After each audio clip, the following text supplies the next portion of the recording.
Throughout my college years, nagbanat ng buto, nagsunog ng kilay, nagpuyat for the studies, and today, culmination of everything.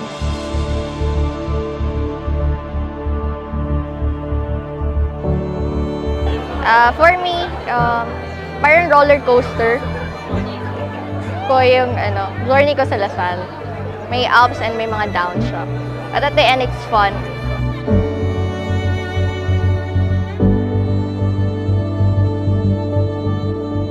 Ang masasabi ko po sa aking biyaheng Lasaliano is, sa sacrifice po is we sacrifice comfort and we embrace consistency po.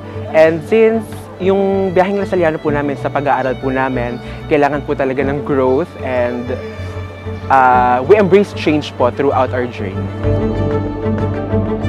Very happy ako kasi napagtapos ko siya in spite na very long separation kasi isa akong OFW. So, yung hirap na talagang malayo ka sa anak mo. So, talagang tinitiis ko yon. So, para mabigyan siya ng magandang buhay. Yung sakripisyo ko po sa pagiging Lasaliano.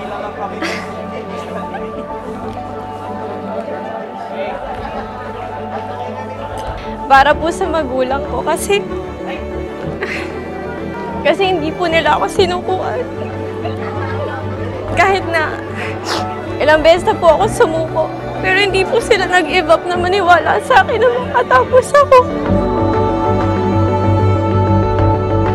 How can we go on in life if our enemy is ourselves? That's why this day is the best day to befriend ourselves. Tandaan din po sana natin na ang buhay ay hindi parang isang nobela na tuloy-tuloy. Bagkus, ito ay isang parang tula. Ang paghinto ay kailangan sa bawat linya.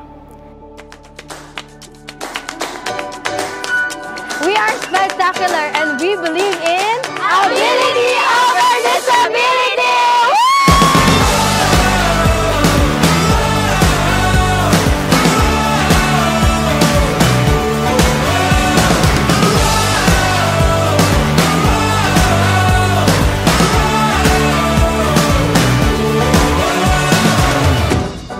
Here's an adventure, here's a change. It might take a minute, but you'll be a-okay. Here's a sky for the pie and everything is possible. Out of the box and off of the page. Hey, look in the mirror, is it calling your name? Have you ever seen something so wonderful?